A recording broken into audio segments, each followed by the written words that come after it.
Hey everybody, today I'm going to show you how we're going to use a 2-bucket wash method to wash this C7 Corvette. Come with me and I'm going to show you everything you need to know. Okay, so the first thing I'm going to do is I'm going to show you all the tools that we have to wash this car and what we're going to wash it with, and realize that some of them are a little extra, and I'll mention when something is extra that you might not necessarily need, but that we personally like to use. So for this 2-bucket wash method, you notice we actually have 3 buckets here. We do have a separate bucket for the wheel. You can get all these on Autofiber. It has measuring hash marks.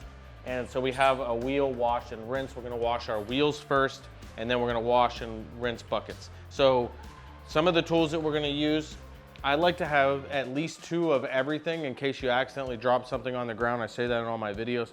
So I have 2 zero cuff mitts here. I'll put them into the wash bucket for now. And then for the wheels, we're not gonna use a mitt because we're gonna use specialized wheel tools. I have a barrel blade here, I have a wheel paw here, and then I have our 2 newest barrel blade covers that I can use for a little bit more aggressive scrubbing. I have 2 Dreadnought Maxes. This is the blue and red, that's our new color, and then this is the black and the red.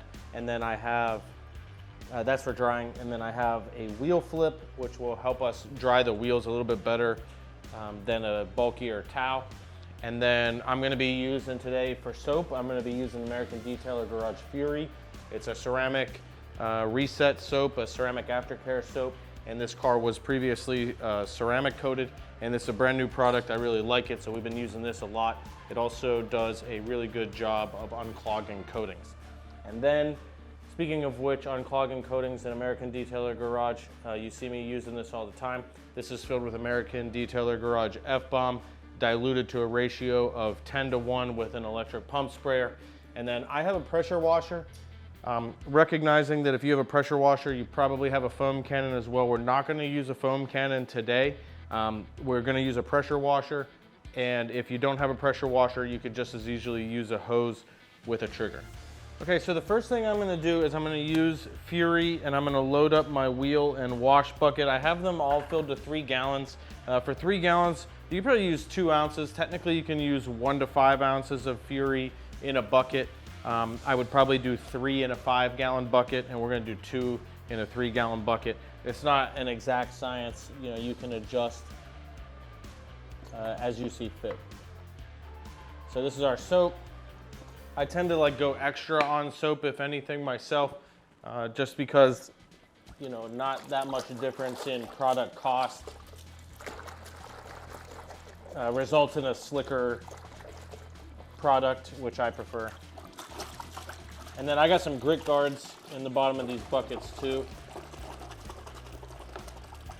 And the grit guards will sort of trap some of the dirt in the bottom so that it's not constantly on the top here. All right, you see me using this all the time. It's American Detailer Garage F-Bomb, and like I mentioned, 10:1. It's not necessary. You don't have to. You don't have to use it, but I like to use it to pre-soak, and it has a soap base, and so it will kind of eat at that brake dust before you even get to washing the car. You can see the dirt coming off the car just from F-Bomb alone. Now, if you think I'm going a little overboard, it's just because I love F-Bomb, and it will help get rid of some of these bug guts as well, and stubborn carbon buildup from the exhaust. And you can see a lot of times I pre-treat all my cars completely with F-Bomb. Again, it's optional, you don't have to do it. I like to do it this way.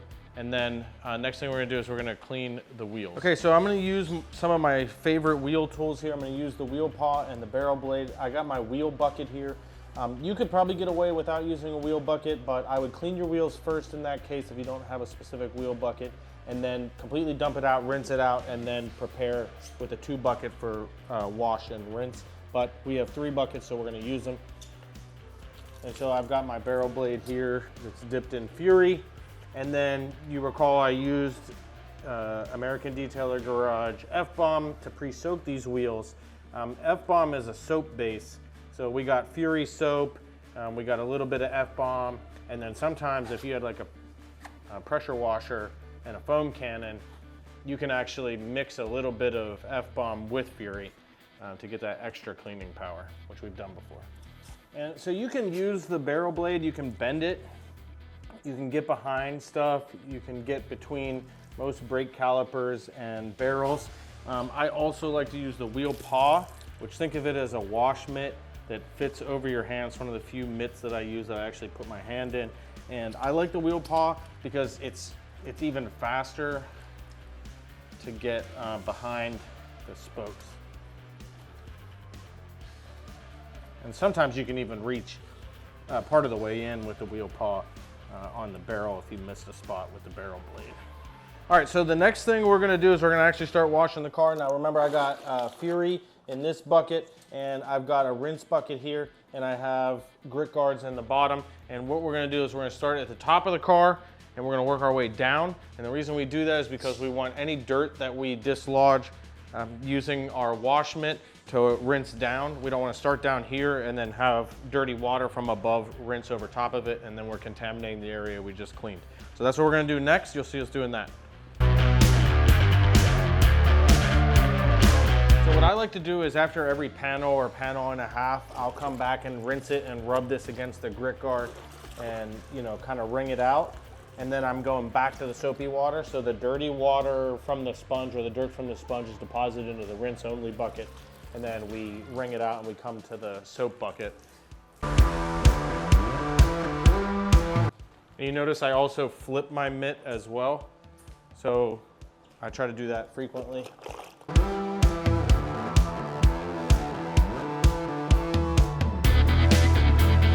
All right, we didn't need our second mitt because we didn't drop this one on the ground, but again, it's still good to have because if you drop it on the ground, you know there's gonna be dirt in it. We don't wanna be rubbing the car when we know that there's like dirt and potentially even pebbles and stuff from the ground. So we didn't drop it, but it's good to have anyways. Now we're gonna rinse the car off. And again, you could use a hose, you could use a pressure washer, you could use whatever you have. And I also try to do this from top to bottom as well.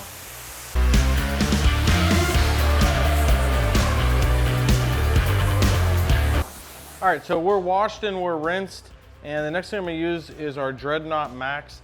Now, I always tell people I use the least amount of pressure as possible. Now, in our shop, we could technically just let this dry because we use spot-free water, but we realize most people don't have that. So you can see with our Dreadnought Max, watch how much it's gonna dry. And look, I'm literally just pulling it across the surface. So see how easy that is? And the less you touch the paint, the less likely you are to scratch the paint. And also the gentler you are with the paint, the less likely to scratch. So that's why you see us doing a little bit of extra steps to try to minimize our contact and pressure with the paint. Another thing I like to use, it's not necessary, but you see how these mirrors start weeping, even though we've done a good job drying it, is I use this air compressor and this Tornador or similar gun. See how it kind of blows that air out? So you can kind of do that in all the areas that might have water hiding, and then come back again with one more wipe of the towel. And it's also great for wheels, tires, lug nuts, because you know they're always weeping. Realizing, of course, that not everybody has access to a compressor and an air gun, but if you do, it's a great addition.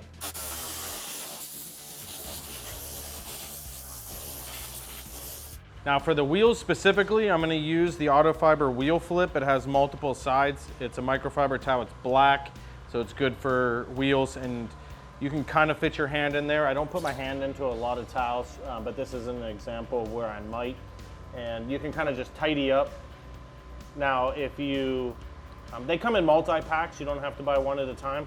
So if, for example, you don't have that air compressor where you're only getting this little bit remaining, you can always, you know, get more of these wheel flips and just use them entirely to dry. I find them a little bit easier to use than a larger drying towel.